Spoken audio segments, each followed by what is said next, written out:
Hola, bienvenido a Lectura Dinámica. Comencemos. Capítulo 8. Decisión.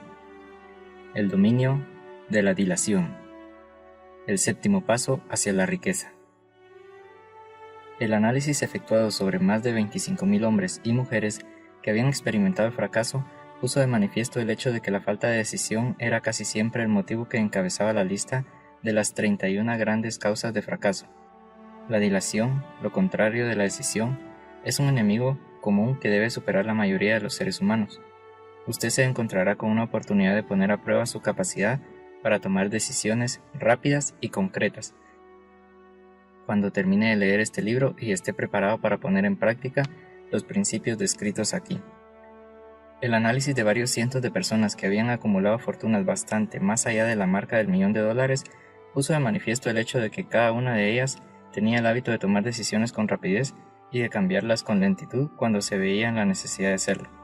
Las personas que no logran acumular dinero tienen, sin excepción, el hábito de tomar decisiones, si es que las toman, de modo muy lento y de cambiar esas mismas decisiones con rapidez y a menudo. Una de las cualidades más notables de Henry Ford era su costumbre de tomar decisiones rápidas y definitivas, y de cambiarlas con lentitud. Esta cualidad era tan pronunciada en el señor Ford que le hizo ganarse la reputación de ser un hombre obstinado. Fue precisamente esa cualidad la que le indujo a continuar la fabricación de su famoso modelo T, el coche más feo del mundo. En un momento en que todos sus consejeros y muchos de los compradores del coche le estaban pidiendo que lo cambiara. Quizá el señor Ford se retrasó demasiado en efectuar el cambio, pero la otra cara de la moneda es que la firmeza de su decisión le permitió ganar una enorme fortuna antes de que se hiciera necesario cambiar el modelo.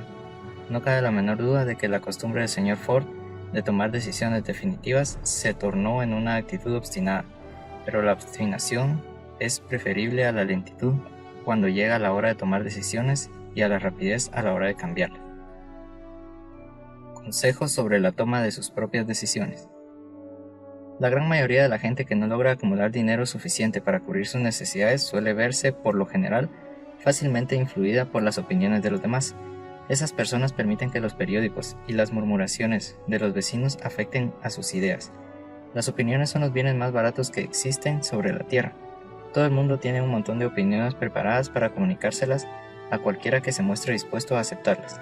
Si usted se deja influir por las opiniones cuando se trata de tomar decisiones, no tendrá éxito en ninguna empresa, y mucho menos en la de transformar su propio deseo en dinero.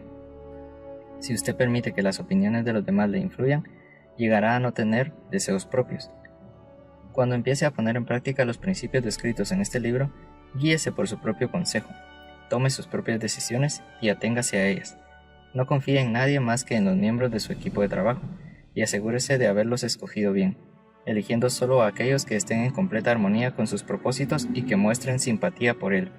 A menudo los amigos íntimos y los parientes le ponen obstáculos a uno por medio de opiniones, aunque esa no sea su intención. A veces lo hacen incluso a través del ridículo con la pretensión de que resulte humorístico. Hay miles de mujeres y hombres que sufren de complejos de inferioridad durante toda la vida, debido precisamente a que alguna persona bien intencionada pero ignorante destruyó su confianza en sí mismos mediante las opiniones o el ridículo. Usted dispone de un cerebro y de una mente propios. Utilícelos y tome sus propias decisiones. Si lo que se necesita son hechos o la información de otras personas que le permitan tomar sus decisiones, como le sucederá en numerosos casos, lleve a cabo esos hechos o asegúrese con discreción de esa información que necesita, sin descubrir cuáles son sus propósitos. Una de las características de las personas que tienen solo conocimiento elemental o escaso es la de intentar dar la impresión de que poseen muchos conocimientos. En general, esas personas hablan demasiado y apenas saben escuchar. Mantenga los ojos y los oídos bien abiertos y la boca cerrada, si lo que desea es adquirir el hábito de una toma de decisiones rápida. Quienes hablan mucho hacen bien poco. Si usted habla mucho más de lo que escucha, no solo se privará a sí mismo de muchas oportunidades de acumular conocimientos útiles, sino que también habrá puesto sus planes y propósitos al descubierto ante personas a las que les encantará desilusionarle porque, en el fondo, le envidia. Recuerde también que, cada vez que abra la boca en presencia de una persona que posea grandes conocimientos, estará desplegando ante ella su reserva exacta de conocimientos propios, o su falta de la misma. La verdadera sabiduría suele llamar la atención, merced a la modestia y el silencio. Tenga en cuenta el hecho de que cada persona con la que usted se asocie estará buscando, como usted mismo, la oportunidad de acumular dinero.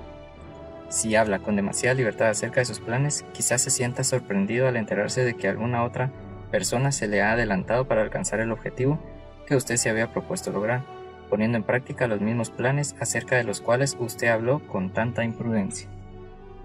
Que una de sus primeras decisiones sea la de mantener cerrada la boca y abiertos los ojos y los oídos. Como forma de recordatorio, sería útil que copiara el siguiente epigrama en letras mayúsculas y lo colocara allí donde pueda verlo cada día. Dígale al mundo lo que intenta hacer, pero llévelo a cabo antes de decirlo. Eso es algo así como decir, lo que cuenta son los hechos y no las palabras. Libertad o muerte en una decisión. El valor de toda decisión depende del coraje que se necesite para ejecutarla. Las grandes decisiones, aquellas que constituyeron los fundamentos de la civilización, fueron tomadas asumiendo grandes riesgos, lo que a menudo significó la posibilidad de encontrar la muerte. Lincoln tomó la decisión de promulgar su famosa Declaración de la Emancipación, mediante la que se otorgaba la libertad a las personas de color en Estados Unidos, a sabiendas de que ese acto pondría en su contra a miles de amigos y partidarios políticos. La decisión de Sócrates de tomar la venenosa cicuta en lugar de comprometer sus creencias personales fue un acto de gran valentía. Se adelantó 1000 años a su tiempo y dio el derecho a la libertad de pensamiento y de palabra a todos los que no habían nacido aún. La decisión del general Robert E. Lee de apartarse de la Unión y tomar partido por la causa del sur también fue una acción valerosa, pues él sabía que podía costarle la vida, además de la de muchas otras personas. 56 que se arriesgaron a la horca. Pero la mayor decisión de todos los tiempos en lo que se refiere a los ciudadanos de lo que más tarde sería Estados Unidos se tomó el 4 de julio de 1776 en Filadelfia, cuando 56 hombres estamparon sus firmas en un documento que, como bien sabían, aportaría la libertad a todos los estadounidenses, o bien dejaría a cada uno de los 56 colgando de una cuerda por el cuello. Sin duda alguna, habrá oído hablar de ese famoso documento, aunque tal vez no haya extraído del mismo la gran lección del logro personal que nos enseña de un modo tan sencillo. Muchos recuerdan la fecha en que esa gran decisión fue tomada, pero pocos se dan cuenta del valor que se necesitó para ello. Recordamos nuestra historia, tal como nos la enseñan. Recordamos las fechas y los nombres de los hombres que lucharon. Recordamos Valley Forge, Yorktown, recordamos a George Washington y a Lord Cornwallis. Pero en realidad sabemos muy poco acerca de las fuerzas reales que había detrás de estos nombres, fechas y lugares, y sabemos menos todavía sobre ese poder intangible que nos aseguró la libertad, mucho antes de que los ejércitos de Washington llegaran a Yorktown.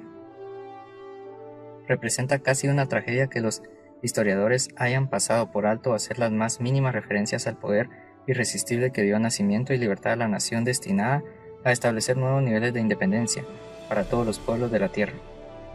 Y digo que eso es casi una tragedia porque precisamente se trata del mismo poder que todo individuo debe utilizar para superar las dificultades que se le presenten en la vida y obligar a ésta a pagar el precio que se le pide. Repasemos, aunque solo sea de forma muy breve, los acontecimientos que dieron lugar a ese poder. La historia comienza con un incidente ocurrido en Boston el 5 de marzo de 1770. Los soldados británicos patrullaban por las calles, amenazando a los ciudadanos con su sola presencia. A los colonos no les gustaba ver a hombres armados rondando por sus ciudades. Empezaron a expresar abiertamente su resentimiento por este hecho, arrojando piedras y profiriendo insultos contra los soldados que patrullaban, hasta que el oficial al mando dio la orden: ¡Calen bayonetas! ¡Carguen! La batalla que comenzó en ese momento tuvo como resultado la muerte de muchos, mientras que otros quedaron heridos. El incidente provocó tal resentimiento que la Asamblea Provincial, compuesta por colonos importantes, convocó una reunión con el propósito de emprender alguna acción concreta. Dos de los miembros de esa asamblea fueron John Hancock y Samuel Adams. Tomaron la palabra y hablaron con valentía. Declararon que debían organizar un movimiento para expulsar de Boston a todos los soldados británicos. Debemos recordar que eso fue una decisión surgida en la mente de dos hombres, lo que podemos considerar como el principio de la libertad, que todos disfrutamos ahora en Estados Unidos.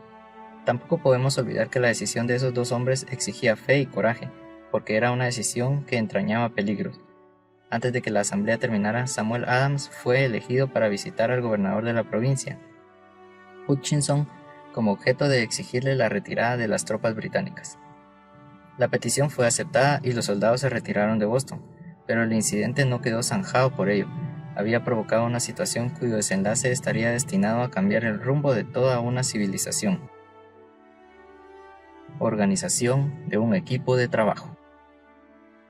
Richard Henry Lee adquirió un papel importante en esa historia. Samuel Adams y él se comunicaban entre sí con frecuencia, por correspondencia, compartiendo temores y esperanzas acerca del bienestar del pueblo en sus respectivas provincias. A raíz de esa práctica, Adams concibió la idea de que un intercambio mutuo de cartas entre las 13 colonias podría ayudar a conseguir la coordinación de esfuerzos que tanto necesitaban en cuanto a la solución de sus problemas.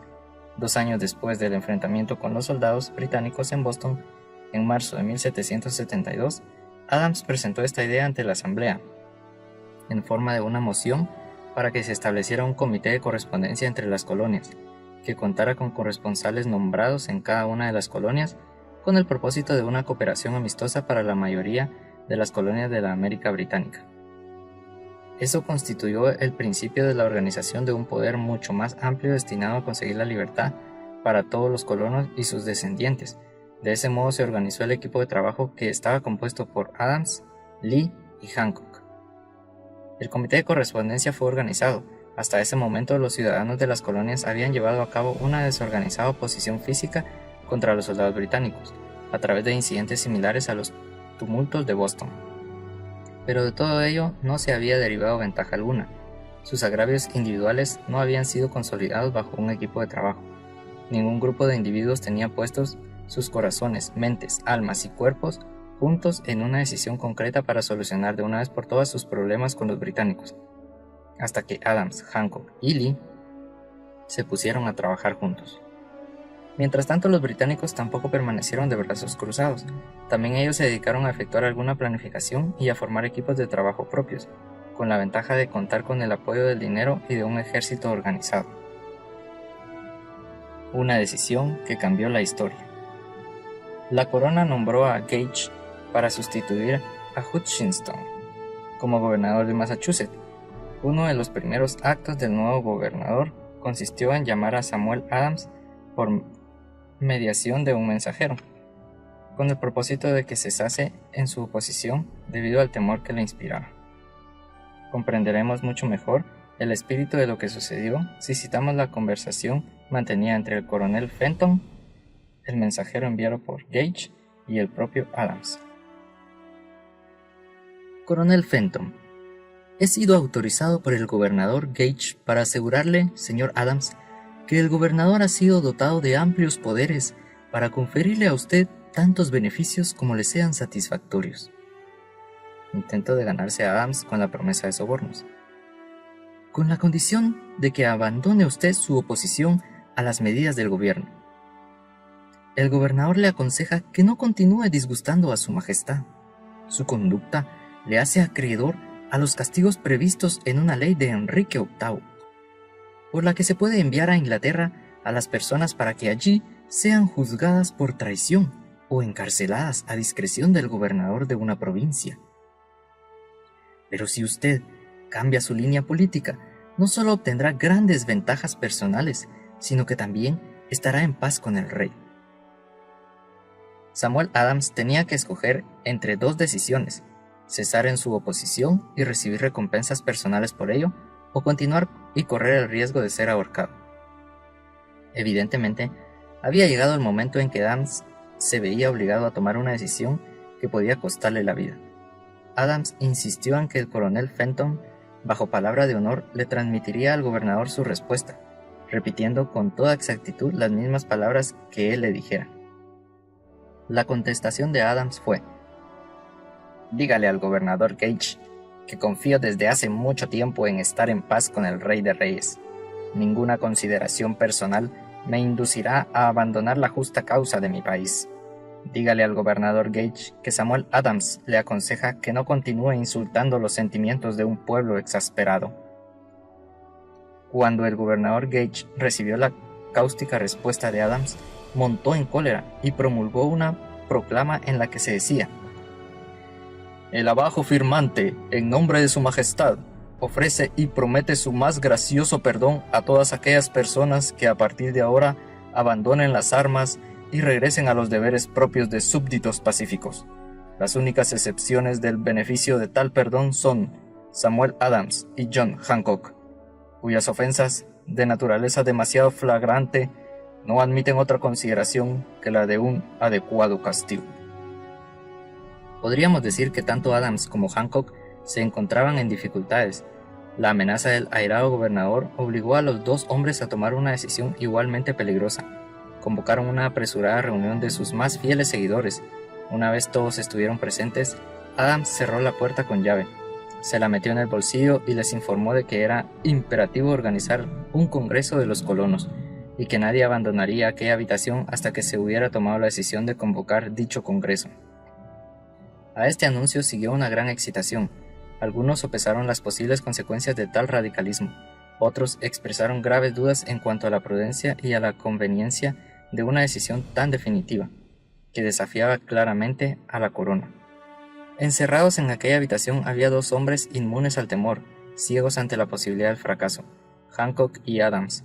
Gracias a la influencia de sus mentes, los demás fueron inducidos a aceptar que debían establecer acuerdos, a través del Comité de Correspondencia, para convocar el primer Congreso Continental que se celebraría en Filadelfia el 5 de septiembre de 1774. Vale la pena recordar esa fecha. Es mucho más importante que la del 4 de julio de 1776. Si no se hubiera tomado la decisión de convocar un Congreso Continental, tampoco se habría llevado a cabo la firma de la Declaración de Independencia. Antes de que la primera reunión del nuevo Congreso se celebrara, otro líder que se encontraba en otra parte del país se hallaba profundamente enfrascado en la tarea de publicar el texto, visión sucinta de los derechos de la América británica. Se trataba de Thomas Jefferson, de la provincia de Virginia, cuyas relaciones con Lord Dunmore, representante de la corona en Virginia, eran tan tensas como las de Hancock y Adams con su gobernador. Poco después de que se publicara este texto, Jefferson fue informado de que había una orden de perseguirlo por alta traición contra el gobierno de su majestad. Inspirado por la amenaza, uno de los colegas de Jefferson, Patrick Henry, expresó con claridad lo que pensaba y concluyó sus observaciones con una frase que se ha hecho clásica desde entonces: "Si esto es traición, que sea la mayor de todas".